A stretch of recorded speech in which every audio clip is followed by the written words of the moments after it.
Somebody been over here tonight? A common accusation these days.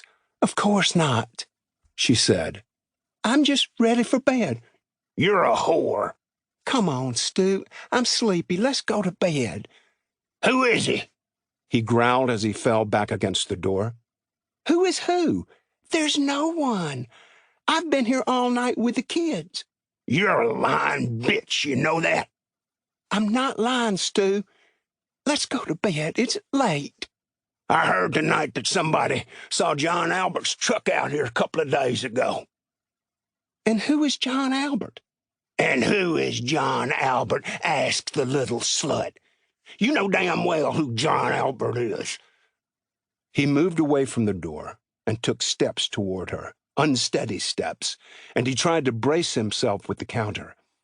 He pointed at her and said, You're a little whore, and you got old boyfriends hanging around. I've warned you. You're my only boyfriend, Stuart. I've told you that 1,000 times. Why can't you believe me? Because you're a liar, and I've caught you lying before. Remember that credit card, you bitch? Come on, Stu. That was last year, and we got through it. He lunged and grabbed her wrist with his left hand and swung hard at her face. With an open hand, he slapped her across the jaw, a loud popping sound that was sickening, flesh on flesh. She screamed in pain and shock. She had told herself to do anything but scream because her kids were upstairs behind a locked door, listening, hearing it all. Stop it, Stu, she shrieked as she grabbed her face and tried to catch her breath. No more hitting. I promised you I'm leaving, and I swear I will. He roared with laughter and said, Oh, really? And where are you going now, you little slut? Back to the camper in the woods? You gonna live in your car again? He yanked her wrist, spun her around, threw a thick forearm around her neck, and growled into her ear, You ain't got no place to go, bitch. Not even the trailer park where you was born. He sprayed hot saliva and the rank odor of stale whiskey and beer into her ear. She jerked and tried to free herself, but he thrust her arm up almost to her shoulders, as if trying mightily to snap a bone. She couldn't help but scream again, and she pitied her children as she did so. You're breaking my arms, Stu! Please stop! He lowered her arm an inch or two, but pressed her tighter. He hissed into her ear, Where you going?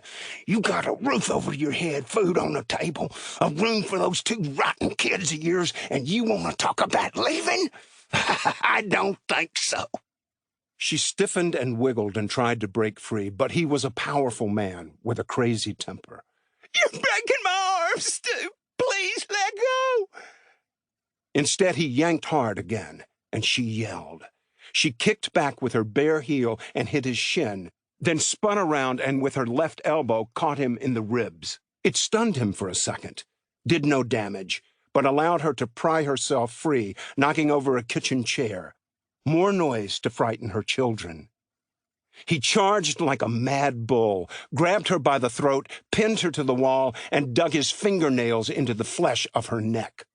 Josie couldn't yell, couldn't swallow or breathe, and the mad glow in his eyes told her this was their last fight.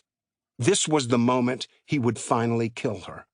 She tried to kick, missed, and in a flash he threw a hard right hook that landed square on her chin, knocking her out cold. She crumpled to the floor and landed on her back with her legs spread. Her negligee was open, her breasts exposed. He stood for a second or two and admired his handiwork.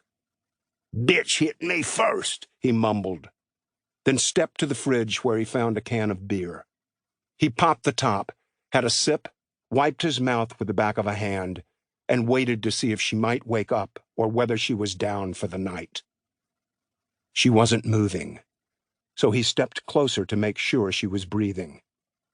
He had been a street brawler all his life and knew the first rule. Nail 'em on the chin and they're out for good. The house was quiet and still, but he knew the kids were upstairs, hiding and waiting. Drew was 2 years old.